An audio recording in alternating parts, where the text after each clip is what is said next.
That's new from the Lambrettas, that's No Reaction, and I'm delighted to say that Doug Sanders joins us live in the studio. How's it going, Doug? It's going very well, thank you very much. So that's the new single off of the new EP, Go For It. What can you tell us about that? Well, we recorded it about a year ago, I guess. It's taken a bit of a while to get it out.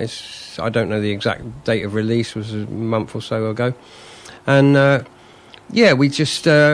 we've been sort of umming and ahhing about what to do, and we were originally going to do an album, and then it kept changing, single, album, EP, and then we decided on an EP.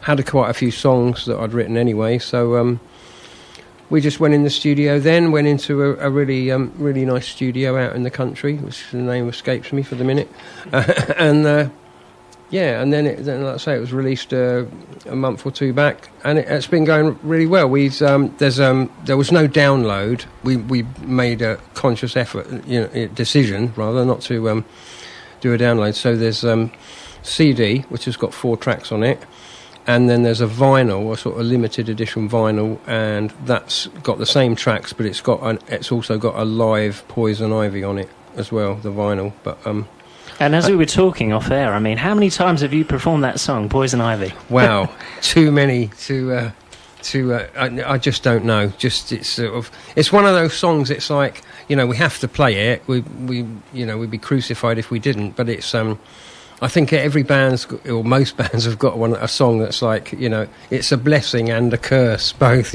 So yeah. So was this EP in the pipeline for a while?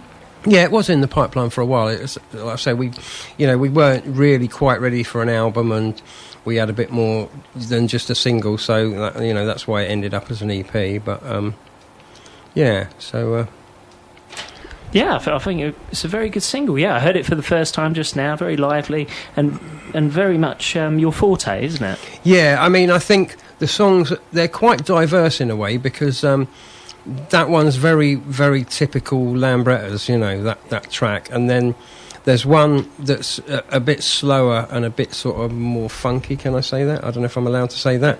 I don't know if it's a mod saying or whether I'll be in trouble for it. And then there's one that's sort of in the middle. So, so it's the full range there. But I guess the only way, people need to make their own mind up which they like, if any.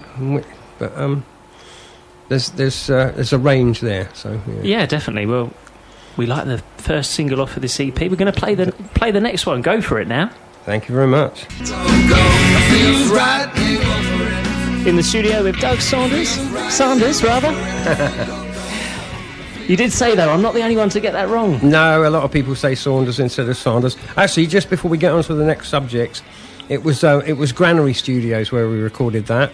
Okay, and great. just to give the guy a name check, the engineer's called Guy Denning, and he's if there's any young bands out there want to go, need a studio, Granary Studios, it's in Kent. He's got a great ear, he's got a great technical ear, and he's got a great musical ear. He can hear a pin drop here with the Philharmonic going full blast. He's good man to have around. Yeah, that helps, doesn't it? And also with Go For It, I mean, to me that sounds a very 60s mod tune to me. It does? Oh, well, in a good way. Well, yeah, I mean, it's not sort of intended to be one thing or another, really. It's just how it comes out. So I guess it must be in me somewhere. Yeah. Well, I guess it's a good time to say, for anyone that doesn't know, is, we've all traditionally been a 4-piece, but you can hear some brass in that. So we now have a brass section, which we've had for the last year and a bit. And so they're sort of full-time with us now. So we've got trumpet, trombone and sax. So great, that really adds something to it, doesn't it? Yeah, it gives it a bit more punch, makes the rest of us have to do a bit less, which sometimes a good thing, yeah. So, Doug, how did it all start with the Lambrettas? I guess it was in the late 70s. I was playing in a band, sort of, I guess you'd call it a rock band, as good a name as any, and it was with another guy called Jez, and I was going to leave that band, and I said to him, I'm going to get this other band together, do you want to do that? And I'd figured out sort of what I wanted to do, because of being I was a sort of fan of Tamil and Motown and soul, and especially old blues stuff, and I love all the sort of 60s pop thing. And, along those lines, and Jez said, yeah, I'm up for that. So, so I guess I was the founder member, and we'd already thought of a name. And that's a bit weird, really. That's another story, because a lot of people say, well, that's a bit of an obvious name for a mod band, and it's a bit rubbish.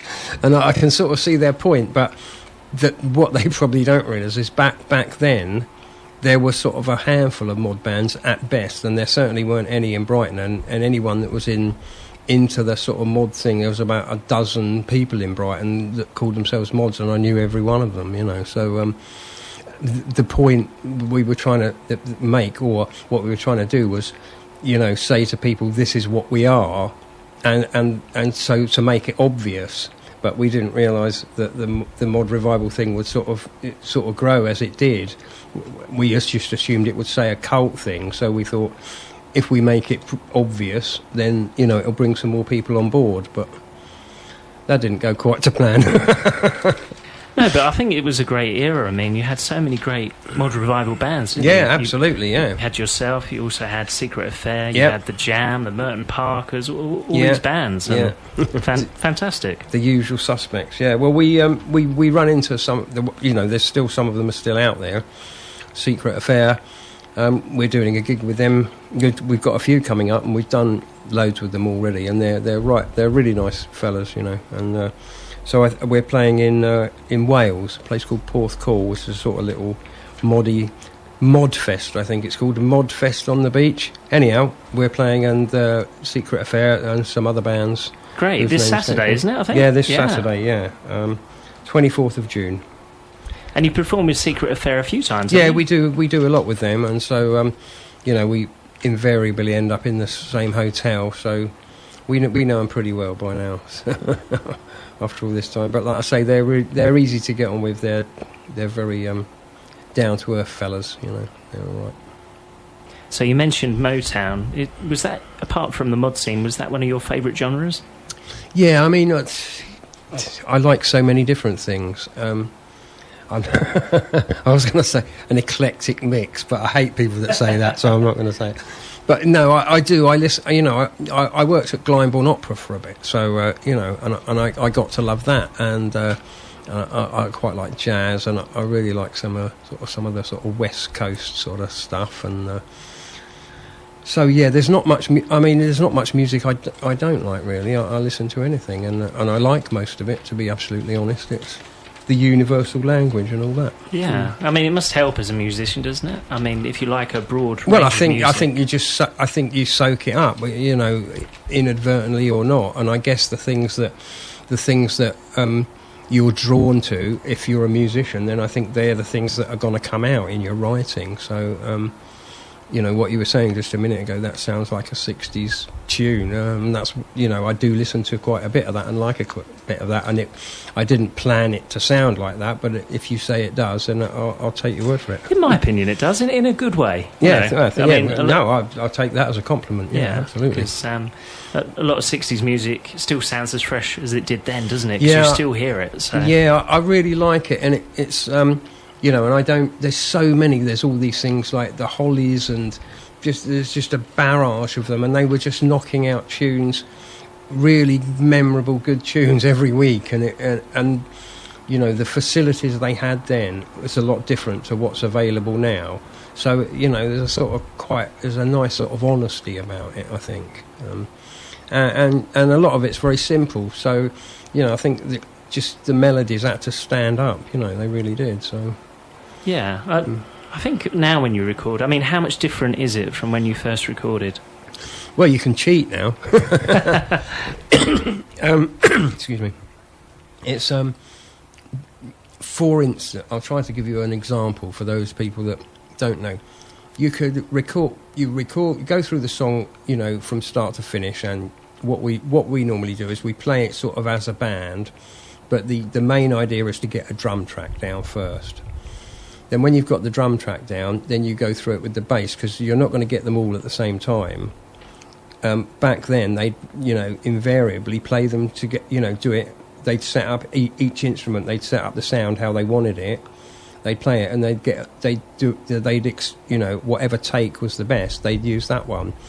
Whereas we can now, once we've got a drum track, we can go on to the bass, say, next, for instance. Then you can play play the verse and the chorus, and if you get the chorus right, you can just oik it out and move it to the next chorus, and then maybe you want to add or take away a couple of little bits depending on how you're building the song. So, you know, it's a sort of cut and paste is basically what I'm saying. You could, you know, that wasn't available. You can take then. all the best bits. Exactly, and you can do it but you can do it. I mean, it's nice to sort of. I mean, I do like lavish productions. Don't get me wrong, but it depends what you're trying to achieve, really. But you know, doing it all in one hit has got its good points as well. So I guess it depends on what you're trying to achieve, you know. But and I guess we are in the middle a bit, because we, you know, that EP is produced in as much as it's got brass lines on it, etc., etc.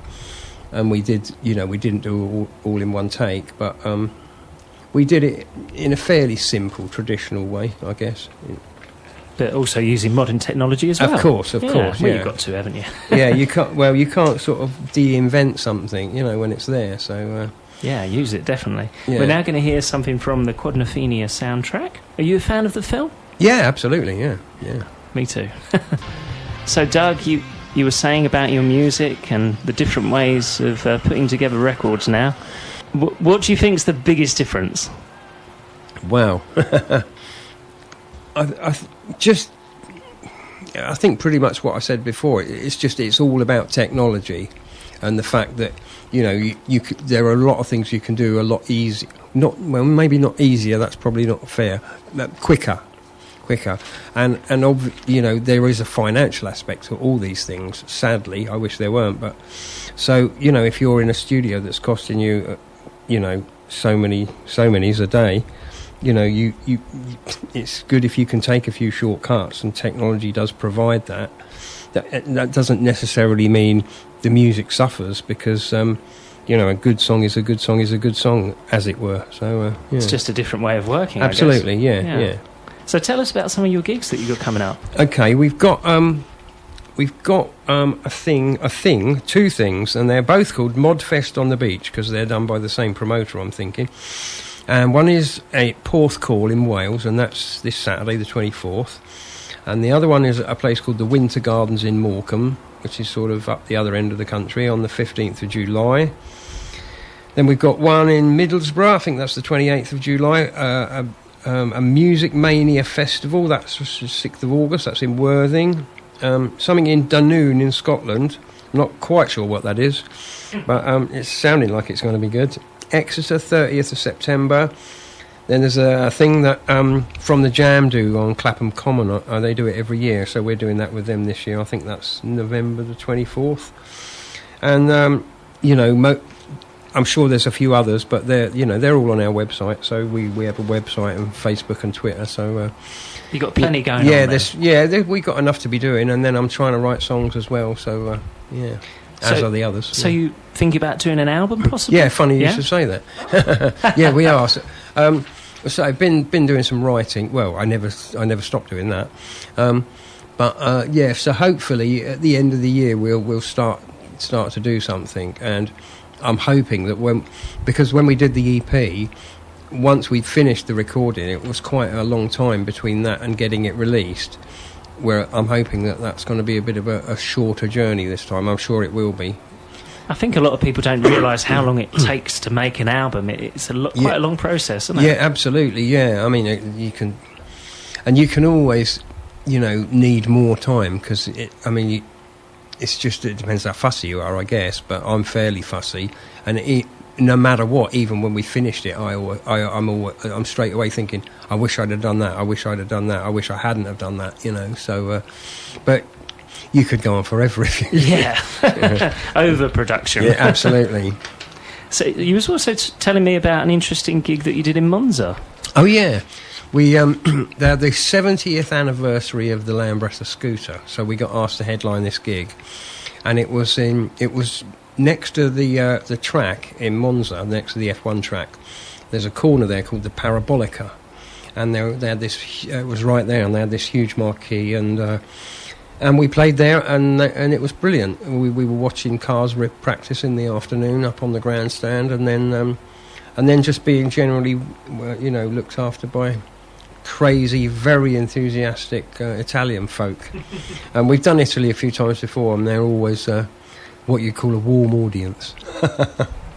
So that was good. That was an unusual one, but very enjoyable. Yeah. Yeah, it sounded enjoyable. Yeah. Yeah. So is there any music from today you like? What kind of singers do you like from today? Oh, I like Daft Punk. I was listening to that on the I was listening to that on the radio up on the way. I like anything. I tend to be more of a song person than a genre person. So yes, I'm sure some of the things that I like I'd probably be executed for. I'll tell you who I'm going to see in November, Steely Dan. Oh, okay. That's about as far away from mod as you could possibly hope to get, I should think. But the musicians they're just world-class musician, absolutely. And I've seen them before, and I've been a fan for years, and I'm not gonna give up being a fan now. So looking forward to that. No, don't give up. So where's that gig? That's the O2. Oh, that'll be good. Yeah, it should be good. Big November. Gig. It's only that's the only one they're doing in this country. So Good you got tickets then, wasn't it? Yeah. I had to remortgage the house to get tickets, but yeah, it'll be worth it. Yeah, I'm sure it will. Okay, well, we're going to finish the interview now. What would you like me to play off of the new EP? I've played No Reaction and Go For It. Ooh. What would you like? Walk Away? Or I think Walk Away is a little bit different. Great. Well, it's been great to have you on the show. It's been my pleasure. Absolutely my pleasure. Yeah. Cheers. And the studio's lovely and warm, and it's very warm. I'm done now, so I know you're very lucky because I've got an hour and a half to go. If you serve me with salad and chips, I'll be fantastic. I could do with a nice cold beer at the moment. Yeah, I really could. We got this pathetic fan in the corner, but anyway, let's not talk about that. What, you mean our band have got a pathetic fan? Oh no, I see what you're saying, yes.